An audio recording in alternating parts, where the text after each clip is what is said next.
Bueno, entonces vamos a resolver la entrevista que me solicitan aquí. Entonces dice el nombre del entrevistado. Mi nombre es Cristian Castro.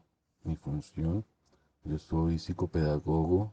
Supongo yo que el cargo, yo soy docente de una institución en las áreas de ética, valores, comunicación, desarrollo humano. Bueno, de esas áreas como transversales.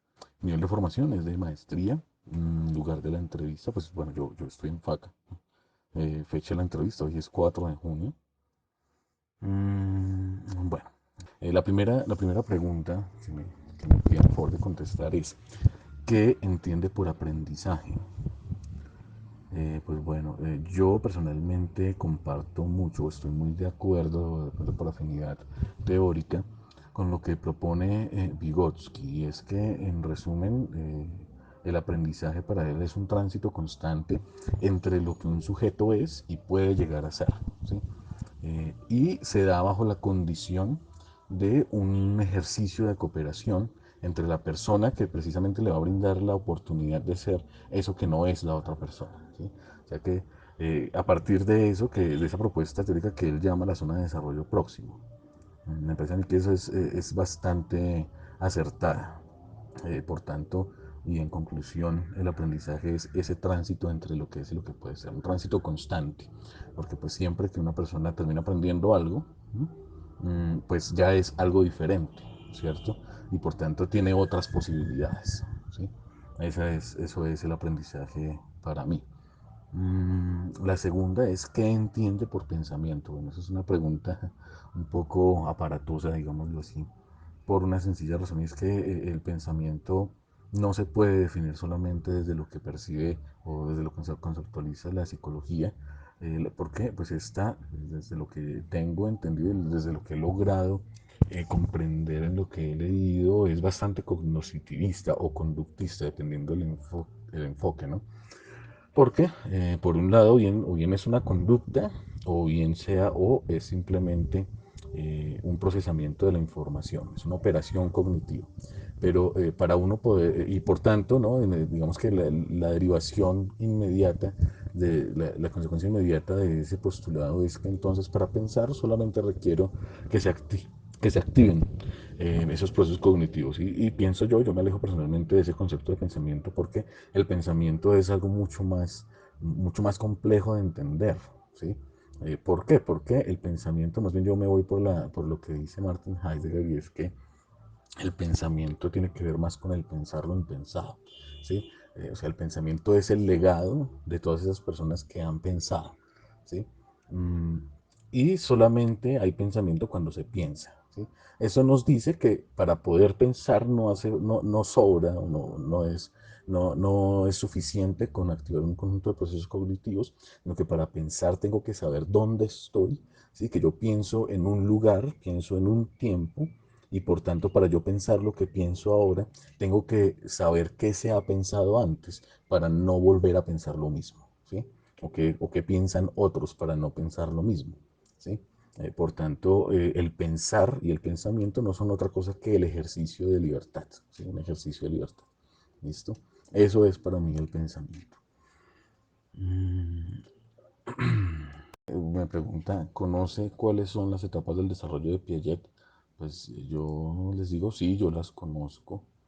Sí, no sé si necesitan que se las enuncie. Sé que ahí está la etapa sensiomotriz, la preoperacional, las operaciones concretas, etapa de operaciones formales, bueno, que son como, como lo esencial de la teoría de Piaget, ¿no? Obviamente, pues con todas las críticas y, y apoyos que uno pueda tener al respecto. Eso es, pues como no sé, supongo yo que esa es la respuesta a esa pregunta.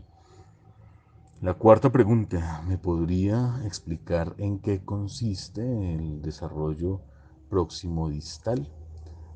Sí, claro, pues ese es digamos como un postulado que parte de la premisa de que el desarrollo del ser humano parte a nivel motriz del control de los órganos u partes del cuerpo que están más cerca a su eje, al eje del cuerpo, ¿sí?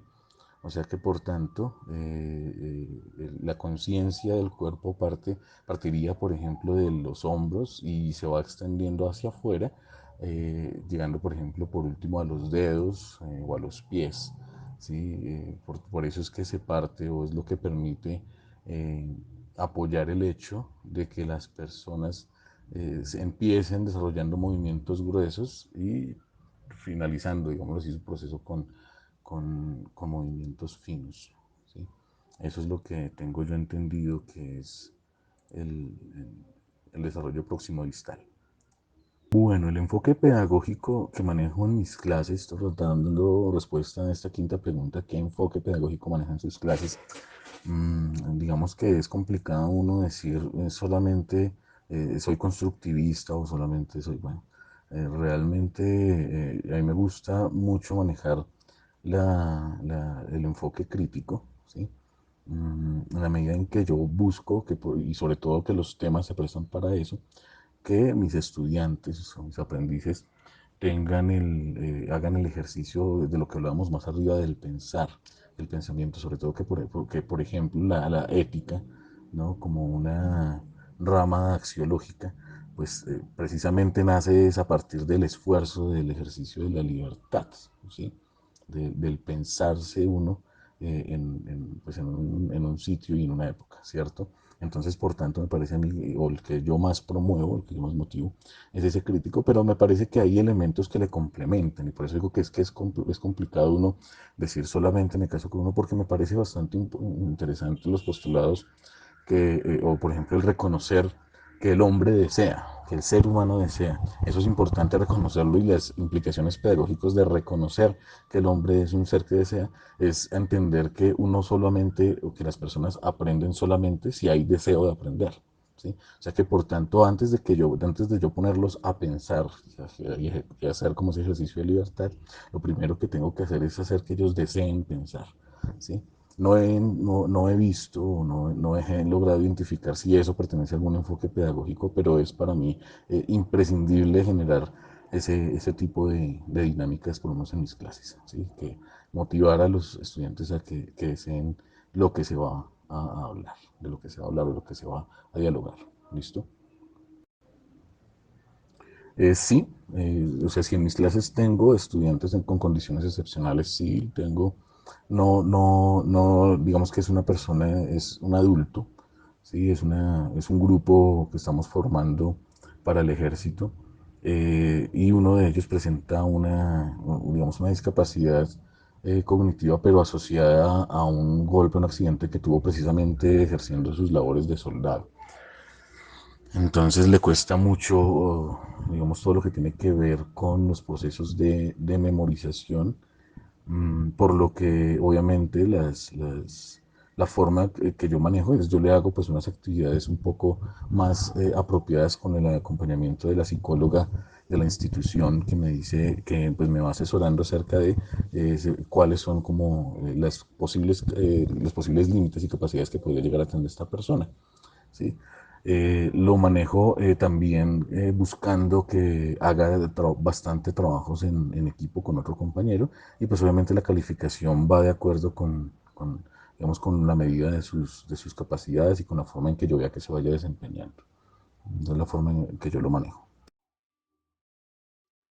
A ver, ¿qué consejo me daría para acompañar los procesos de aprendizaje en mis estudiantes? Mira, yo soy un firme defensor de la idea de que para hacer esta vaina de enseñar, ¿sí? Hay que tener pasión, ¿sí? Y si tú tienes pasión, ya tienes el 90% del ejercicio realizado, ¿sí? En el sentido de que la pasión te va a jalonar a realizar todo el resto de procesos que tú consideres o que tú veas y consideres necesarios para que tus aprendices o tus estudiantes aprendan, ¿sí?